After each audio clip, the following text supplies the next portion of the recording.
Hello guys, I am Roosevelt, and then in this video I'll be showing you how I designed this flyer in Adobe Photoshop. So I'll be showing you the concept behind the flyer, the elements that I use, the colors, the fonts, everything. So without wasting much time, let's get started.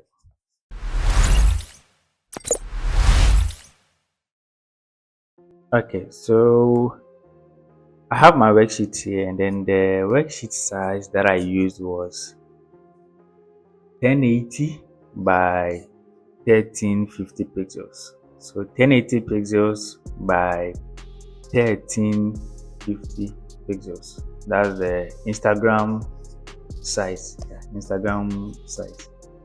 So what I did was I imported my model's image.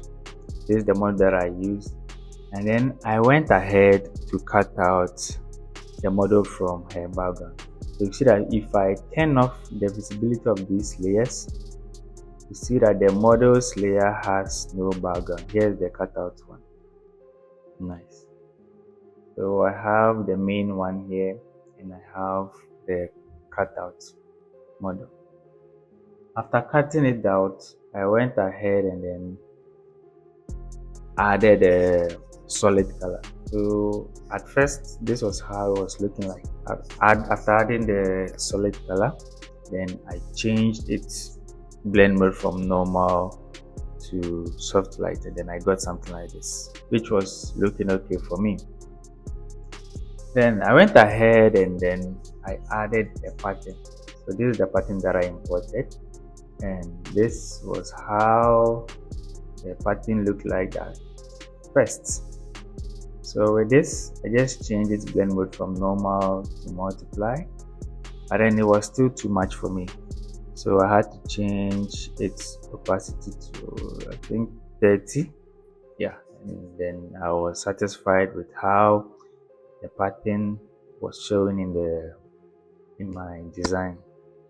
After adding the pattern, I went ahead and then downloaded this light flare image from, I think, Pinterest, I guess. So with this one too, this is how it was looking like at first. Then the opacity was on 100%. So this was the initial look of the design when I imported the light, I think, is it lens? Yeah, lens flare image. So I had to change its blend mode from normal to soft light. But then after changing it from normal to soft light, I think it was looking too much for me, so I had to reduce its opacity from 100 to 50%. Nice. After that, I went ahead and then added a color LUT to my design. So with the color LUTs, I added this one, 3strip.look. I don't know whether it's, yeah, it's strip. So I added this 3strip.look color LUT to it. And then I reduced its opacity. Here's it. I reduced its opacity to 50%. After doing all these things, I felt that since it was a weekend flare, at least I should portray some kind of weekend vibes to it. So weekends are normally fun and other stuff. So I had to download this emoji, this 3D emoji, and then I cut it out and placed this particular one at the back of my model. I have another one which I placed it in front of my model, but then I'll be talking about that later. So I added this emoji at the back of my model, this laughing or smiling emoji at the back of my model. Yeah, then what I did next was I added my effects once again, and then I grouped everything here and then named them beach, which is background. So I know that this group contains my background. So after doing that, I went ahead and then added my main text, which is happy weekend. So I have the happy small on top and then the weekend. With that one, with the happy, This is the font that I used. I used Monstrat semi-bold for the happy, and then you see that there are big gaps between them. So with that one, I used 1000. Then with the weekend, I didn't want to write the full weekend text, so I had to break it down. So the WK is for the week, and then the ND is for the end. So that's weekend. And then with the weekend too, I went with the same Monstrat font but different thickness. So with this, I went with the extra bold. That's why the weekend looks bolder than the happy. But then after adding my text, I still felt there was nothing drawing attention to the weekend. So I had to add some kind of a hand-drawn line.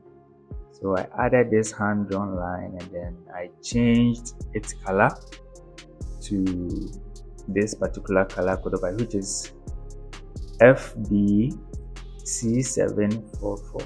So the color code is FBC744.